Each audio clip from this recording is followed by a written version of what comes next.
আসসালামু আলাইকুম। বেলা ২:০৫ বাংলাদেশ বেতার রংপুর। স্থানীয় খবরে আমন্ত্রণ জানাচ্ছি মারজান কবির। ঈদ উল ফিতর উপলক্ষে ঘরমুখো মানুষের ঈদ যাত্রা নির্বিঘ্ন করতে বাংলাদেশ রেলওয়ের অগ্রিম টিকিট বিক্রি অব্যাহত রয়েছে।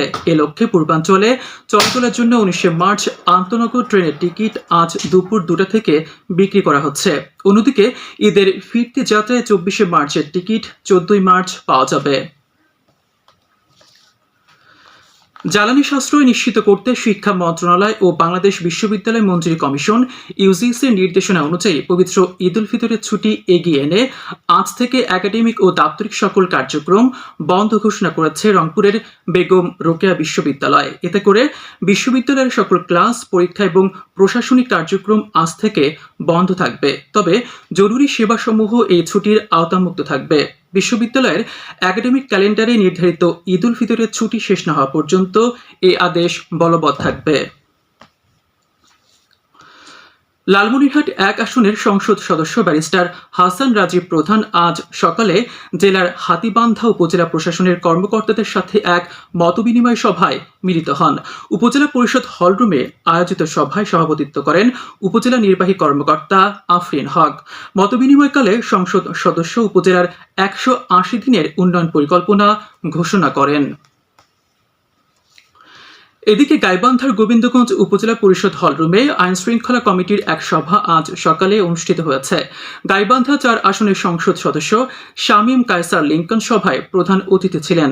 উপজেলা নির্বাহী কর্মকর্তা সৈয়দা ইয়ামিন সুলতানা এতে সভাপতিত্ব করেন। সভায় পবিত্র ঈদ উল ফিতরকে সামনে রেখে জনগণের নিরাপত্তা নিশ্চিত করতে আইন শৃঙ্খলা বাহিনীকে নির্দেশ দেওয়া হয়। এছাড়া ২৫শে মার্চ গণহত্যা দিবস ও ২৬শে মার্চ মহান স্বাধীনতা দিবস উপলক্ষে কর্মসূচি গ্রহণ করা হয়। রংপুর ৩ সদর আসনের সংসদ সদস্য মাহবুবুর রহমান বেলালকে সংবর্ধনা জানিয়েছে রংপুর জেলা মোটর মালিক সমিতি। এ উপলক্ষে মোটর মালিক সমিতির কার্যালয়ে গতকাল সন্ধ্যায় এক অনুষ্ঠানের আয়োজন করা হয়। জেলা মোটর মালিক সমিতির সভাপতি আলী মোহাম্মদ শরীফুল আলম হিরো এতে সভাপতিত্ব করেন। এ সময় সংসদ সদস্য মাহবুবুর রহমান বেলাল পরিবহন সেক্টর থেকে চাঁদাবাজি ও মাদক মুক্ত করা সহ উত্তরের মানুষের স্বস্তিদায়ক যাত্রা নিশ্চিত করার জন্য সংশ্লিষ্ট সকলের প্রতি আহ্বান জানান।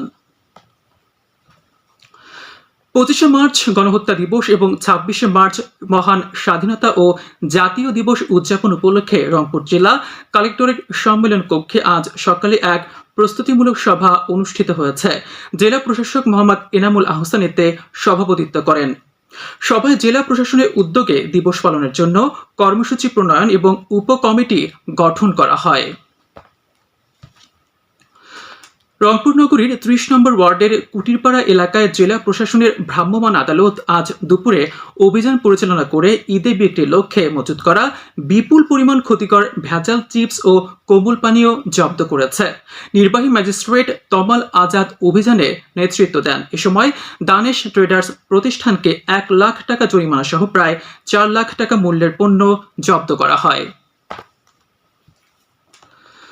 রংপুর নগরীর রংপুর উচ্চ বিদ্যালয়ের বহুতল ভবন নির্মাণের কাজ এগিয়ে চলেছে। এজন্য ব্যয় করা হচ্ছে ৫.৫ কোটি টাকা। নির্বাচিত বেসরকারি মাধ্যমিক বিদ্যালয়সমূহের উন্নয়ন প্রকল্পের আওতায় নগরীর রংপুর উচ্চ বিদ্যালয়ের ৬তলা একাডেমিক ভবন নির্মাণের পয়ঃনিষ্কাশন, পানি সরবরাহ ও বৈদ্যুতিকরণ কাজ করা হচ্ছে। শিক্ষা প্রকৌশল অধিদপ্তরের তত্ত্বাবধানে ইতিমধ্যে প্রকল্পের প্রথম তলার ছাদ ঢালাই সহ ২০% কাজ সম্পন্ন হয়েছে। বাকি কাজ আগামী বছরের মার্চ মাস নাগাদ শেষ হওয়ার কথা রয়েছে। এদিকে জয়পুরহাটের ৫ উপজেলায় একটি সড়ক উন্নয়নের কাজ এগিয়ে চলেছে। এজন্য ব্যয় করা হচ্ছে ১,৫০,০০,০০০ বেশি টাকা। প্রকল্পের আওতায় উপজেলার আওলা ইউনিয়নের পানিয়াল মোড় থেকে বড়কান্দি হাট পর্যন্ত সড়কের প্রায় ১.৫ কিলোমিটার অংশ পাকা করা হচ্ছে। স্থানীয় সরকার প্রকৌশল অধিদপ্তরের তত্ত্বাবধানে ইতিমধ্যে প্রকল্পের ৬০% কাজ সম্পন্ন হয়েছে। বাকি কাজ আগামী জুন মাস নাগাদ শেষ হবে বলে আশা করা হচ্ছে। এখন শুনুন কৃষি সংবাদ। কুড়িগ্রামের রাজীবপুর উপজেলায় চলতি অর্থবছরে 23টি মশলা জাতীয় ফসলের প্রদর্শনী প্লট স্থাপন করা হয়েছে। কৃষি সম্প্রসারণ অধিদপ্তর সূত্র জানিয়েছে, কৃষি বিভাগের অর্থায়নে উপজেলার বিভিন্ন এলাকায় 15টি পেঁয়াজ ও 8টি রসুনের প্রদর্শনী প্লট স্থাপন করা হয়। এজন্য নির্বাচিত প্রত্যেক জমির মালিককে উন্নত জাতের বীজ, রাসায়নিক সার ও অন্যান্য উপকরণ সরবরাহ করা হয়েছে। এবার জানিয়ে দিচ্ছি সাহরি ও ইফতারের সময়সূচি। রংপুর ইসলামিক ফাউন্ডেশনের দেওয়া সময়সূচি অনুযায়ী আজ রংপুরে ইফতার হবে সন্ধে 6টা 10 এবং সাহরি শেষ সময় ভোর 5টা। সবশেষ আবহাওয়া। আজ সন্ধে 6টা পর্যন্ত পূর্বাভাসে বলা হয়েছে, দেশের অভ্যন্তরীণ নদীবন্দরগুলোর জন্য কোনো সতর্কবাণী নেই এবং কোনো সংকেত দেখাতে হবে না। খবর শেষ হলো। আমাদের পরবর্তী স্থানীয় খবর প্রচারিত হবে সন্ধে 7টায়।